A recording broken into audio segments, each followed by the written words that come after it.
Well, the moment we've been waiting for, the moment that Mark Carney finally meets Donald Trump at the White House, it was interesting.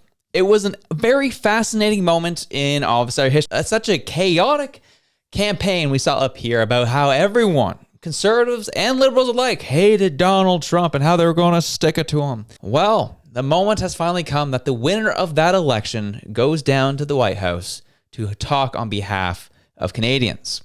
And the conversation was Donald Trump going to eat up Mark Carney? What was Mark Carney going to do? Well, how is he going to react when Donald Trump got a little Trumpy? You know, so what was going to happen? And well, we got that answer. And quite frankly, I think the answer is going to frustrate you. It's going to anger you because it's exactly what we've been talking about the whole time. Mr. Mark Carney saying, elbows up, fight Trump. Well, let's just say elbows up turned into diplomacy. There was no elbows up. There was no angry Carney. There was no stick it to Trump. It was diplomacy. The thing we've been talking about, the one that they railroaded Danielle Smith for doing a handful of months before the election. Yes, Carney exercised diplomacy. And all of a sudden, the talk of 51st state wasn't so serious, as we predicted. And yet, the Liberals ran a whole fear campaign on it, and it's going exactly how we said it was going to go. To start off the show, Jasmine Lane put together a little video showing all the moments of Carney's campaign of every time he was going hard at Trump, and then showing a little clip from today's address of how it actually went. And then after that, we're going to expand on all those talking points and get into the nitty-gritty of it all. Before we do that, make sure to like, share, and subscribe.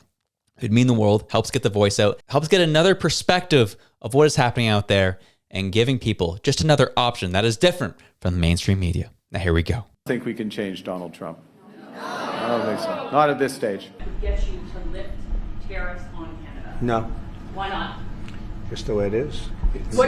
And a person who draws his inspiration from President Trump, like Pierre Poilievre, will kneel down before him.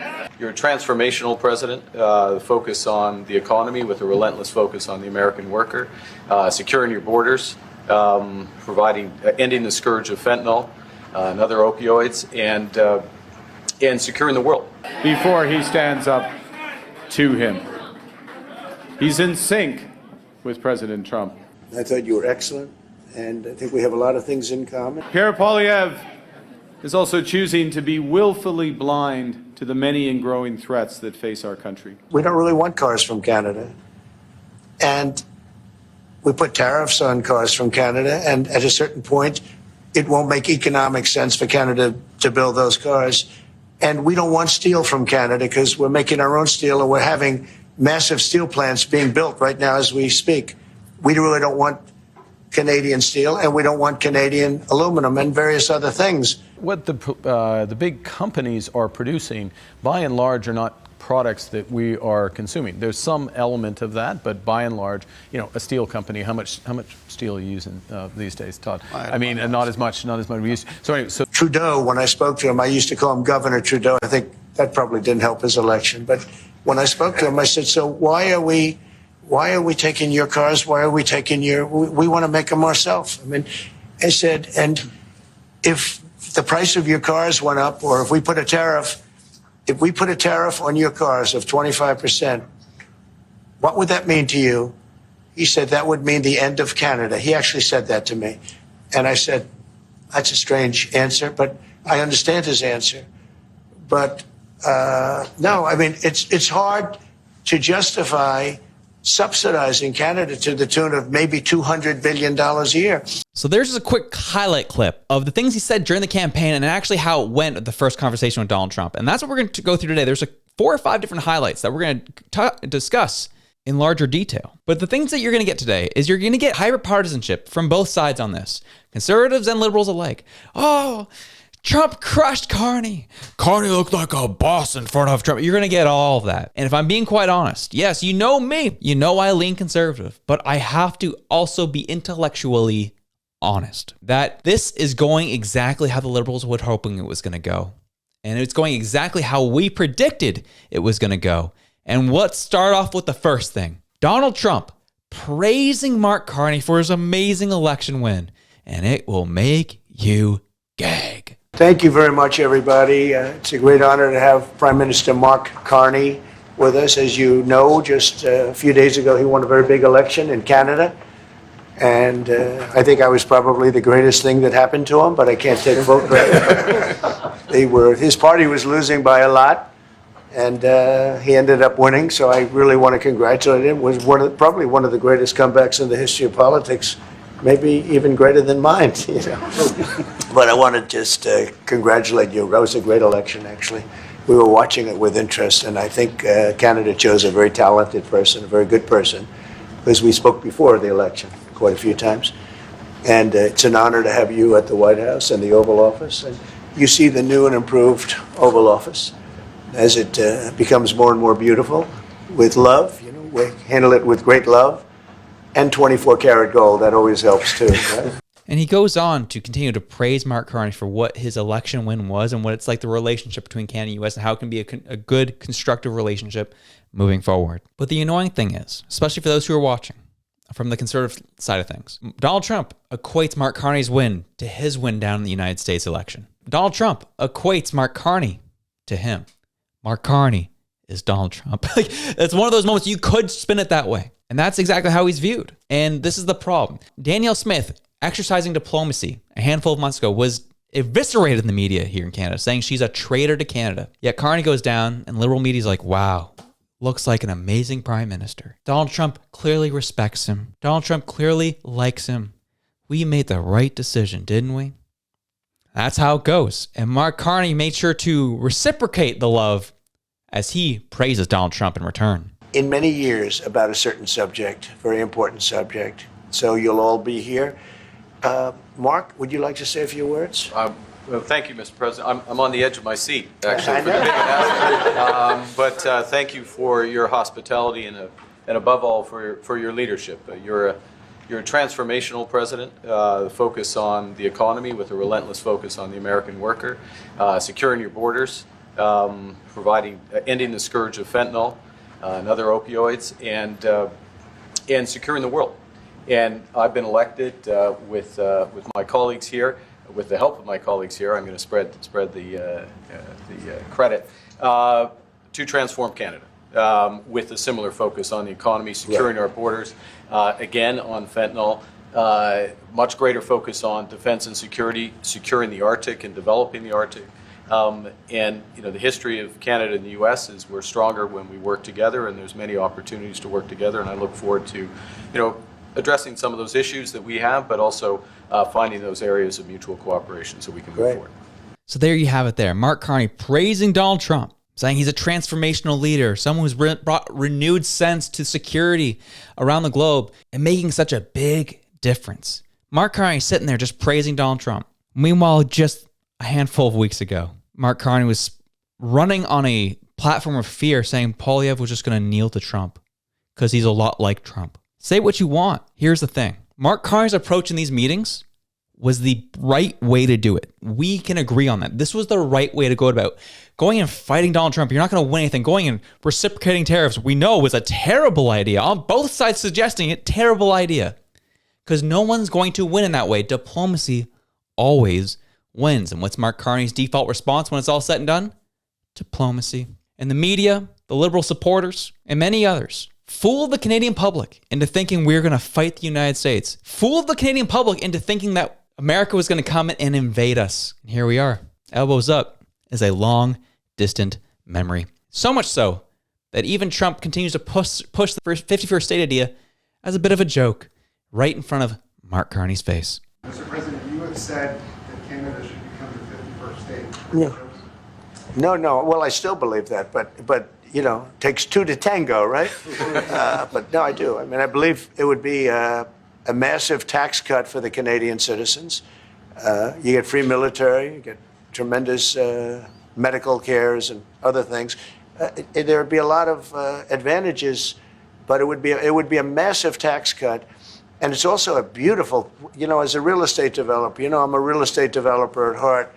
When you get rid of that artificially drawn line, somebody drew that line many years ago with like a ruler, just a straight line right across the top of the country. When you look at that beautiful formation when it's together, I'm a very artistic person, but when I looked at that beauty, I said, that's the way it was meant to be. But, I do feel it's much better for Canada, but we're not going to be discussing that unless somebody wants to discuss it. I think that there are tremendous. And just watch here, Mark Carney trying to interrupt, trying to get his point. No, not 51st. Look at him. He's trying to get in there. Tremendous benefits to the Canadian citizens, tremendously lower taxes, free military, which honestly we give you essentially anyway because we're protecting Canada if you ever had a problem. But I think it would really be a wonderful marriage because it's two places that get along very well. They like each other a lot. And you remember all this. The old relationship with the United States is dead. It's done. Because I say so. And here we are. Donald Trump is saying, really, when it comes down to it, we're going to protect Canada. It's not a big deal. Like, we got you. We need to protect Canada. Like, again, is showing everything that we've been talking about for the past couple months. This was all needling. This was all rhetoric. This was never real. Ever was never real. And here we are. Mark Carney and Liberals laughing in your face yet again. The Liberals pulled the wool over the eyes of Canadians yet again. We said so. We told you this was going to happen. And again, I want to reiterate, I don't think this was necessarily a bad meeting for Carney. I think he did the right thing. He was acting as he should have. We'll see what happens in their closed door meetings when it actually comes of it. But as it comes in terms of political theater, Mark Carney did the right things here. He placated to Trump. He encouraged him. He praised him. He buttered him up and talked about how they can work together moving forward. Again, diplomacy, the exact word that you were hated on, the exact word you were called a Canadian traitor on just a couple months ago. Here we are, folks. And this is Mark Carney responding to that 51st state rhetoric. Well, if I may, as you know from real estate, there are some places that are never for sale. That's true. We're sitting in one right now, Buckingham Palace that you visited as well. That's true. And having met with the owners of Canada over the course of the campaign last several months, it's not for sale, won't be for sale ever. But the opportunity is in the partnership and what we can build together. And we have done that in the past. And part of that, as the president just said, is with respect to our own security. And my government is committed for a step change in our investment in Canadian security and our partnership. And I'll say this as well, that the president has revitalized international security, revitalized NATO, and us playing our full weight in NATO, and that will be part of it. That's true. And they have, I must say, Canada is stepping up the military participation because Mark knew, they were low and now they're stepping it up, and that's a very important thing. But never say never. Never say never. And they're laughing about it. It was never a serious thing. Sure, Donald Trump's like, it could be cool to have an economic union with Canada. That's more so what that maybe, like, if anything, that's more so what it's about. But here we are, post-election, laughing about the 51st state with Donald Trump. Oh man, the Liberals played a dirty, but they played an effective game, I have to say. Because Donald Trump then comes up later, talking about Justin Trudeau, talking about Chrystia Freeland, talking about how much he really didn't like them, but how much he loves Mark Carney. USMCA. No, it's fine. It's there. It's good. We use it for certain things. It's there. We have the USMCA is a good deal for everybody. I won't say this about Mark, but I didn't like his predecessor. I didn't like a person that worked for. She was terrible, actually. She was a terrible person. And she really hurt that deal very badly because she tried to take advantage of the deal and she didn't get away with it. You know what I'm talking about. But you're talking about my godson's mother. That's what you're talking about. Look at his face. Oh no, stop going there. So we had a bad relationship having to do with the fact that we disagreed with the way they viewed the deal, and we ended it. We ended that relationship pretty much. The USMCA is great for all countries. It's good for all countries. We do have a negotiation coming up over the next year or so to adjust it or terminate it. This should tell you everything what's happened the past couple months. Donald Trump says it right there. We hated Trudeau. We hated his administration. We hated working with him. We essentially terminated the relationship until Canada got their crap together. Everything Trump did was very calculated. And so he did it in such a way where it forced Canada to have an early election, is what he did. in order to get somebody else in so that he can actually work with someone more proper. This was Trump's doing. A lot of it was Trump's doing here. And he even said at the beginning of this, Carney won because of me, quite frankly. Let's be honest, the biggest comeback in election history was, because of me. This was all plotted and thought out. Trump would have worked with really anybody. He just knew he couldn't work with Trudeau any longer. And now here we are. A whole crazy campaign about how much Canada hates Donald Trump, how much we need to hate them, how much we need to hate the Americans. They're not there for us. It's done. We're terminated. And now they're just sitting as big old buddies, laughing about Chrystia Freeland, laughing about Justin Trudeau, and how awful that relationship really had become. And again, I'm showing the point. I know I'm preaching to the choir, but we all saw this coming. And I'm curious how some liberal supporters would be. I know a lot of liberal supporters say, that's great. We have a real leader in there. Even though he's doing all the things you said you were going to hate if Poilievre did it. Here we are. And this was Mark Carney's response to Trump's stance on the USMCA deal and what happened with his predecessor. Mr. President, I'll say a word on USMCA if I may, Mr. President. It is a basis for a broader negotiation. Some things about it are going to have to change. And part of the way you've conducted these tariffs has taken advantage of existing aspects of USMCA. So it's going to have to change. There's other elements that are come, and that's part of what we're going to discuss. Further placating to Trump. Hate to say I told you so, but here we are. Then further on into this, it was a bit of a bigger section, but he goes on about the steel and aluminum, the tariffs. We don't need to get anything from Canada, this, that, the other. We kind of saw it in the clip earlier from the Jasmine Lane highlight ordeal. But this went exactly how we thought it would go. And I'll be honest with you, putting partisanship aside, this was a good thing. In this very moment, in this snapshot in time, this meeting was a good thing for Canada. It was a good thing for Canada and the United States. You can hate me for it all you want, but that is just the reality. Because we know this is exactly how it was supposed to go. This was the only way you were going to deal with Donald Trump, is you're going to have to actually be diplomatic and talk nuts and bolts of what's going on, get to the bottom of it, and come to a deal. He's a deal maker. The very thing we've been talking about for the handful of months, being demonized over constantly, is exactly what Mark Carney did. Here we are. And the thing I have an issue with at the end of the day, and this one is, you're not going to like to hear, but here's just how I'm feeling about it. This particular meeting made Poilievre not look good. Doesn't make him look good. You can disagree. That's what I'm thinking. This goes back to the point I made a couple days ago. What Poilievre should have done is, instead of following the liberal lead on how to deal with Donald Trump and how to craft your messaging about the Donald Trump issue in your campaign, you could have been the big boy in the room and showed how foolish the liberals are being, how ridiculous they were talking, how it was not helpful, and go in on diplomacy and tell them exactly what is really happening and paint the picture. We know that Trump even alluded to it in this meeting today. Trudeau mischaracterized the whole relationship. And even the whole time, Mark Carney is just trying to interject, saying, that's not true. That wasn't true. The $200 billion deficit, that's not true. Trudeau screwed us over 6 ways to Sunday over this. And Poilievre's team fell for it and followed the liberal lead. The only way you can break through the noise is not allowing yourself to be a controlled opposition of the Liberal Party.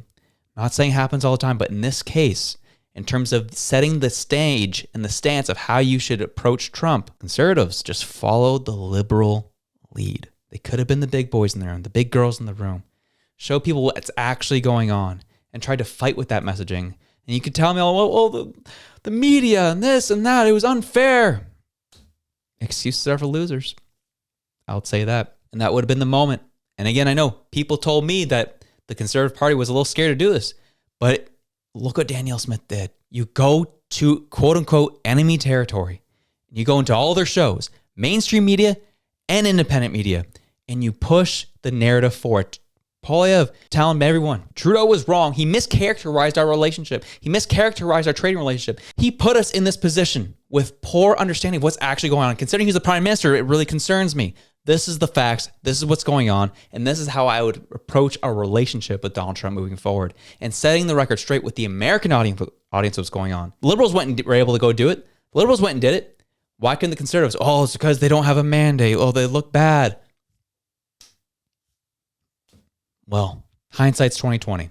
It's so easy, especially for me. It's so easy on this side for me to say, well, he should have done this. He should have done that. I 100% get that. But this is something I've been talking about through the whole campaign, this was the approach he should have taken. And he wouldn't. And I was quite frankly confused by the approach. Talking about reciprocal tariffs this, and we're never going to become the 51st state. And here we are. Mark Carney doing exactly what we said he was going to do. But it'll be interesting because there are moments throughout that the Conservative Party will be able to use, because there's parts that Carney looked weak. There's parts he kind of looked corny. I try to give you a best perspective without cuts, without jumping around too much, give you a timeline of the discussion through the 35-minute meeting of how it looked. And you can see it for yourself. We looked at 2 to 3 minute clips throughout, and you can kind of come to your own conclusion of how you think it went down. Then you can also watch the full 35 minutes on your own. And let me know down in the comments of what you think. I know I ruffled some feathers. I know I probably frustrated some people with this take. But hey, for now, I think it's a great time to have open dialogue, open conversation, and you let me know what your thoughts are. Have yourselves a good one. I'm out.